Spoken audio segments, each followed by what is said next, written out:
আসসালামু আলাইকুম স্যার। আজকে তো 16ই ডিসেম্বর, মহান স্বাধীনতা দিবস। মহান স্বাধীনতা দিবস উপলক্ষে আপনি কিছু বলেন। ওয়ালাইকুম আসসালাম। ধন্যবাদ ওহেডুল লাইফস্টাইল চ্যানেল থেকে আমাকে আমন্ত্রণ জানানোর জন্য। 16ই ডিসেম্বর বিজয় দিবস।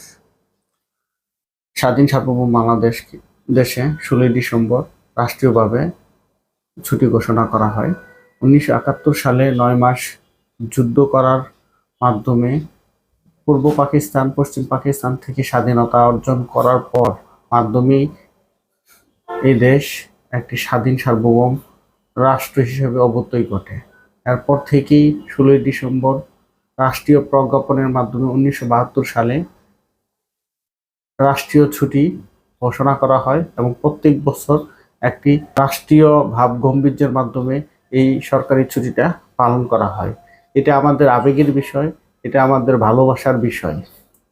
1971 সালে যে বিজয় আমরা অর্জন করেছি, প্রত্যেক বছর 16ই ডিসেম্বর মাসে তিন বাহিনীর প্রদান এবং কুচকাওয়াজের মাধ্যমে এটি রাষ্ট্রীয়ভাবে উদযাপিত হয়। সেই সাথে সারা বাংলাদেশে স্কুল, কলেজ, শিক্ষা প্রতিষ্ঠান এবং সব জায়গায় এটাকে পালন করার জন্য রাষ্ট্রীয়ভাবে ঘোষণা করা। 1971 সালে যে সকল শহীদ মুক্তিযুদ্ধে শহীদ হয়েছে তাদেরকে বিনম্র শ্রদ্ধা জানানোর জন্য রাষ্ট্রপতি, এদেশের প্রধান উপদেষ্টা এবং সর্বস্তরের লোকজন শহীদ স্মৃতিসৌধে গিয়ে সবাই পুষ্পস্তবক অর্পণ করে এবং সবাই তাদের শ্রদ্ধা নিবেদন করে। এটার মাধ্যমে আমাদের 16ই ডিসেম্বরের সকালবেলার যাত্রা শুরু হয়।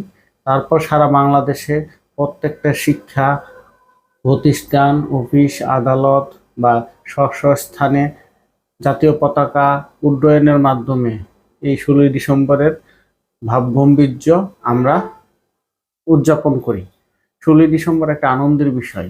একটা পরাধীন রাষ্ট্র যখন স্বাধীন হয় অন্য একটা দেশ থেকে, সারা বিশ্বে মাথা উঁচু করে বীর দর্পে বলে আমরা স্বাধীন, আমরা মুক্ত।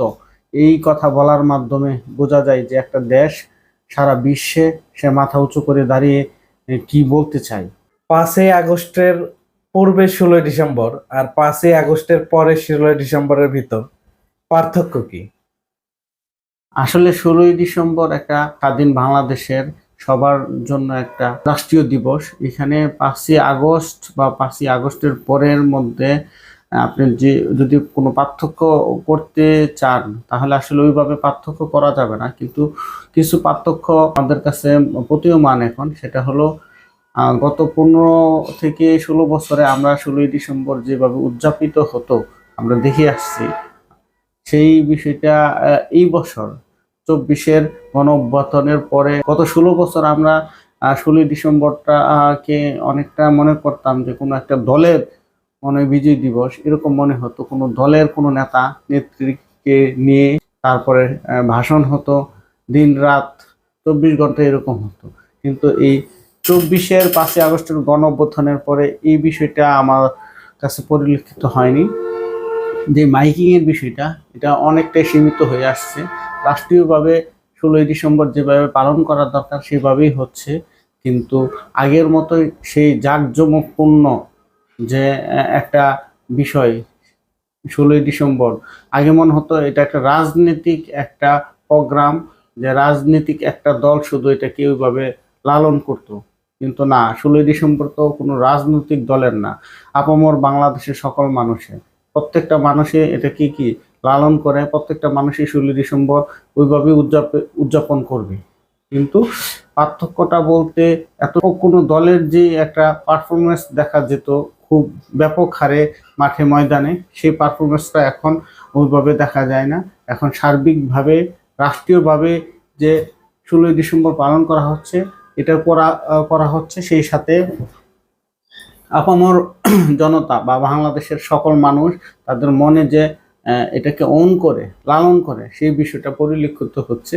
আমরা স্বাধীন এবং সার্বভৌম রাষ্ট্রের নাগরিক, আমরা সবাই 16ই ডিসেম্বর উদযাপন করব। 16ই ডিসেম্বর যোদ্ধাদের মাধ্যমে আমরা অর্জন করেছি, এই জিনিসটা প্রত্যেকটা মানুষের পালন করা উচিত আমি মনে করি।